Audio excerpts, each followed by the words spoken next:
Savile Row fashion. You know, Savile Row style.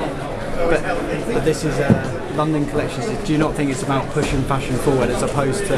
I totally understand that there's an element of sartorial elegance with this, but how far is fashion about pushing the boundaries, or is it about elements of fashion are about pushing the boundaries. I think you can maintain something that's classically beautiful and elegant and fit for purpose if you think about, you know, what it is that the modern man gets up to and what his lifestyle requires of his wardrobe. You can find things that are fit for purpose that kind of move on incrementally. I don't think things have to move on radically to be taken seriously to fashion for them. So do you think modern man thinks of a suit as a part of his daily wears, or not something necessarily he would wear on his wedding day? Listen, do you know what? I have to put my hand up and be completely honest. This is my first men's collection, because there was always a woman's journalist. Do you know what? I'll put my hand up and say it's my first one too. No, but what's fascinating to me, having spent 20 odd years on the women's 20 years on the women's circuit, is how many amazing things I've seen. I just think, oh, I want to buy that, and I want to buy that, and I want to buy that, and I want to buy that. There is this incredible kind of androgyny thing going on right now. There's a huge crossover in Harvey Nichols, which is where my new job is, where we have women buying menswear, a lot of women buying Givenchy, for example, a lot of women buying men's Lanvin, a lot of women buying...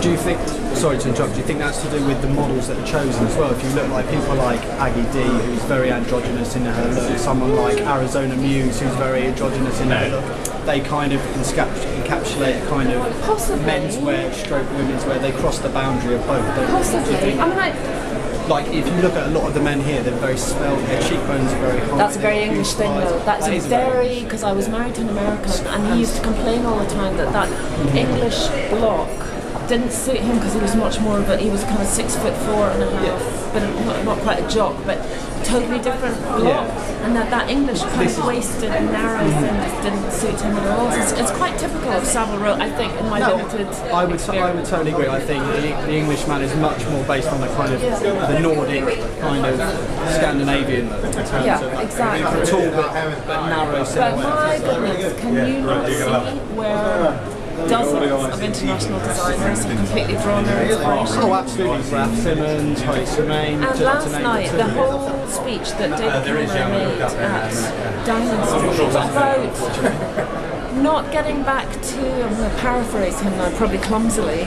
but not getting back, not necessarily feeling that we had to completely mechanise all of our industry in this country again, because that's too much of a too big a step. But actually to capitalise on the amazing artisans and amazing specialists that we have here, and to actually ditch the skills that these people have and the heritage and what this has to offer would just be criminal, I think. And this inspires me so much.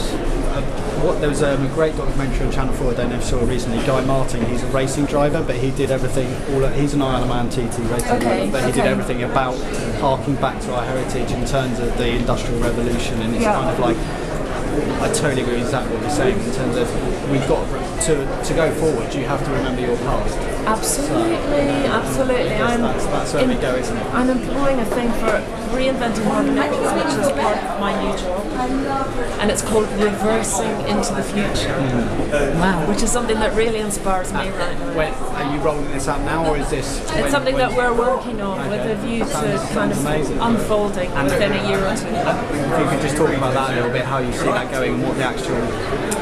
It's all to play for right now. Do you know what? This economy has changed the scope, the way that we do things in magazines and retail, bricks and mortar, e-commerce, that whole thing. And what is fascinating me right now is that the new technology and that the way everything is developing has almost cleaned the slate. We're almost looking again at starting with a blank page. And Harvey Nichols was the first purpose-built department store in London. I'm calling it's not department store at all actually, because a lot of our competitive department stores have become so vast and so massive. I feel they're almost like airport terminals.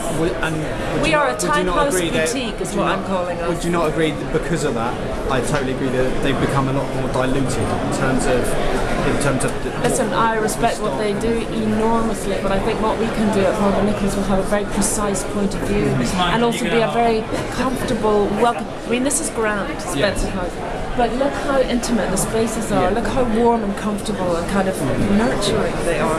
And Which that still is like a family bond environment, doesn't it? Like, it's like the family are gathered around the table. Yeah, and that's in essence I'd like to recapture for Harvey Nichols. It's ground that's been abandoned by a lot of the other big stores in London for very sensible reasons that make sense as part of their business plan, but they've left it wide open for us to inhabit, and I'm so excited to get in there. Wonderful, absolute pleasure to meet you. Lovely to meet you too. Thank you. Take care.